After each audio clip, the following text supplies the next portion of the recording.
The views, opinions, and representations expressed on the Night Dreams Talk Radio Network and its website are those of the hosts, guests, and participants, and are not necessarily those of or endorsed by the network, its affiliated stations and broadcasts, the management, other hosts, or advertisers of the network.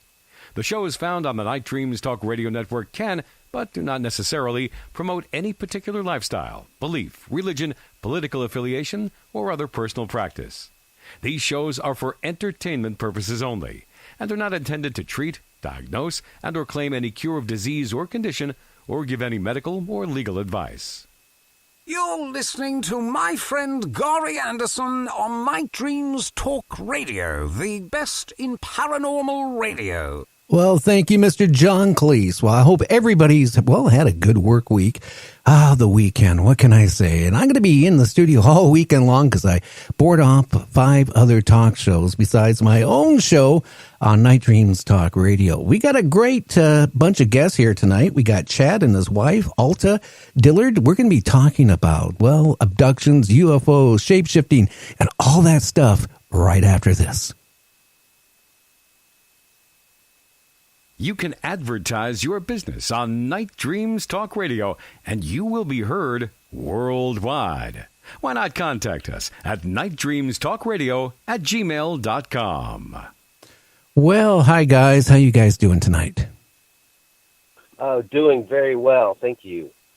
So happy to be with you tonight. Well, I'm happy to have you on here. Now, I want to get into what got you into, what all this is transpired in your lives. Well, Chad's handing it off to me. I'll kind of frame it, and then I'll give it back to him to add his portion of this. Excuse me. I'm originally from the Southwest. I'm a 50s baby. I also happen to be 10 years older than Chad. I mention all of that because my early childhood, there's a lot of mystery to it, and what I mean by that is I basically don't have any real memories, any childhood memories until I'm around about the age of 9. And at that point, my memory, if you will, it's almost as if I woke up. And in that experience, I happened to be in a hospital setting in Aurora, Colorado.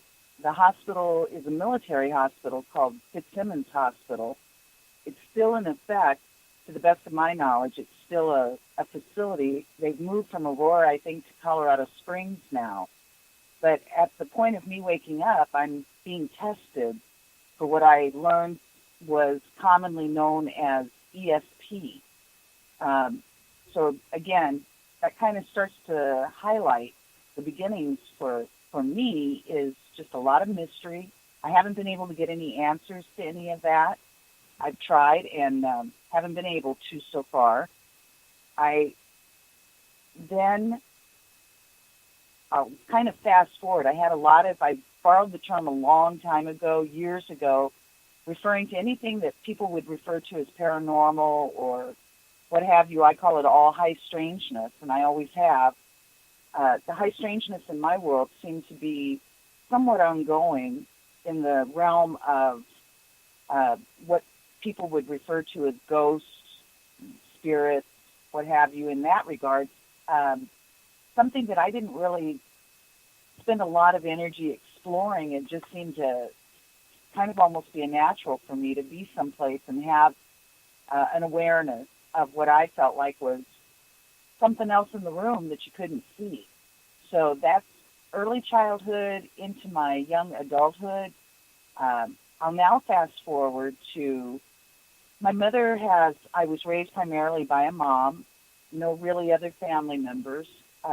She had relocated to the South. She had moved to Little Rock, Arkansas in the late 70s.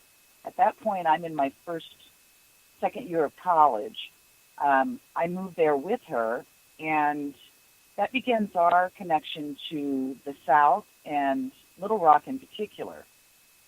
Again, moving forward several years, now we're in 1990. 1990, I happened to be 33 at the time. I had never been married, and I had no children. And I didn't really ever foresee that would happen for me. I had left the state several times. My mother stayed there. I would move out to the West, or I'd go out to California, and spend several years away. This happened to be I had returned. I was staying with my mom at this time. It's Valentine's Day. I had just gotten a new job in a medical equipment company that I disliked terribly. I'm not good at that kind of thing. I had worked in medicine in the past, but it had been more hands-on with patients. In this regard, I'm just not technical, so kind of hysterical that I got this job in equipment. I'm very unhappy, and I'm feeling myself kind of sinking in my environment and wondering about my life kind of at that stage of it. I'll have Chad pick the story up from there, because this is the day that Chad and I've always used the term arranged. In my mind, it's always been my word, not Chad's, but in my mind, I absolutely feel that Chad and I were arranged on Valentine's Day in 1990. Yeah, go for it, Chad. Yes. So I get a phone call, about midday, Valentine's Day, and it's a friend of mine that I used to work with, and he asked if I was doing anything that night, that he had this lady that he wanted me to introduce me to, and wanted us to go do a double date. He was a new father and, kind of a newlywed, so he wanted to do this double date, and I told him that, sorry, I'm interested in meeting her, but, I couldn't tonight because I worked in a restaurant at night. I had two jobs. And so, it was, he was like, okay, that's fine. And so I went on to work that night, and afterwards, it was nothing but guys that worked in the restaurant. None of us had dates, so we were going to go to the local pub and do play some darts. Well, I get there, and and I did something very unusual. First, this was I'd never been to this place, my first time. But I leave all my friends and go to the other side of the bar, and just start playing pinball by myself. Which it's kind of strange for me anyway. I'm usually pretty social and like to stay with my friends. But anyway, I playing pinball, and I look over and see this lady sitting at the bar, and went over and asked her if she wanted to play pinball, and she kind of looked at me funny and told me that she hated pinball, but she'd play a game with me. So we played a game of pinball, and after that first game, after she wanted to play another one, she goes, "Yeah, but what's your name?" I said, "Chad." She goes, "Do you know a guy named David?" "Yeah." "Did he call you today?" "Yeah." "Well, I'm the blind date that and I was supposed to have a blind date." Now, this was Little Rock, Arkansas. There's, 10, I don't know, it's huge. Many people, many bars, many places to go, but somehow we end up at the same place, on the same night. My first time being there, Alta's first time being there. So she goes, "Yeah, well, I'm Alta. I'm the person you were supposed to meet." So we played another game of pool and our pinball, and it became very even stranger after us talking all night long, come to find out, she had actually went over to my house. I live pretty close to the place, and I was still at my mom's house also, but she was at her boyfriend's house, that's where she stayed most of the time anyway.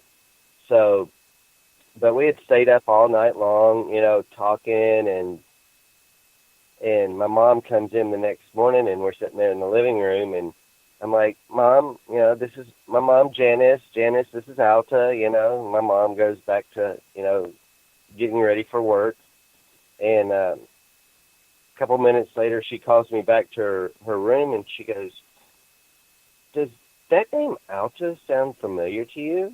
And I'm like, no. She goes, that's your grandfather. That's my dad's first name. He went by George because he thought Alta was too feminine. And, of course, I knew him as Papa, But so I go in and I tell Alta this, and kind of freaked her out. I could tell that it freaked her out. She also asked, what my grandfather's last name was, and I said Duncan. And she goes, well, that's my mom's maiden name. So interesting. Essentially, we end up marrying, a year or so later, so essentially I married Alta Duncan, my grandfather. So very strange, And there was a tremendous amount of, just due to time, we're just trying to move the story ahead, but there was, if anyone is ever interested, there was a tremendous amount of high strangeness involved in just that evening. And just getting me to that location, and Chad ending up there as he just described to you. So, right. So there's, again, for me, just add more mystery to the story because that we can't get answers to. My mother-in-law, she has no idea where that name came from for her father, and nobody else seems to have any understanding of it. And yet that is his name, engraved on his tombstone, his first name of Alta and middle name George, and his last name, as Chad said, Duncan. So, interesting. As I said, arranged. In my mind, absolutely. And I always like to say I'm kind of an odds girl. What are the odds? I mean, really, what are the odds? So we will move this along if you like. And we're open to all questions. Yeah, and I take it gets more stranger as the time moves on. Oh, boy. Absolutely. Well, Chad's still pointing at me, so I'll continue this, and we'll just kind of do the dance back and forth, if all right for you. We marry a year or so later, as Chad mentioned, and then, so around 1991, we'll now fast forward to 1995. My mom has left Arkansas area and moved to Louisiana. We were living out of state elsewhere. She invited us to come and join her. We very much wanted to. Her and Chad were very close, and of course, I'm her only, and I missed her and she missed us, and so we made the decision to join her in Louisiana. Now this is about 1990, the end of '94, I believe, somewhere in that time frame. She was staying at the time on some property that was, I'm giving it a guesstimate, about an hour or so out of New Orleans. And then, so that's the area that we moved to. Chad and I were going out one evening to have dinner. I'll have Chad pick this story back up. I'll just frame this. As far as I'm concerned, this is our first, I like to say it in this way, our first experience together of witnessing something in the sky that was not ever going to allow us not to know that we saw what we saw. I always say we no longer have the luxury to be asleep any longer with whatever is all going on with us. I'll have Chad describe what happened. Hey, Chad, what did you see in the sky? Well, we kind of lived a little out of town, a couple miles out of town,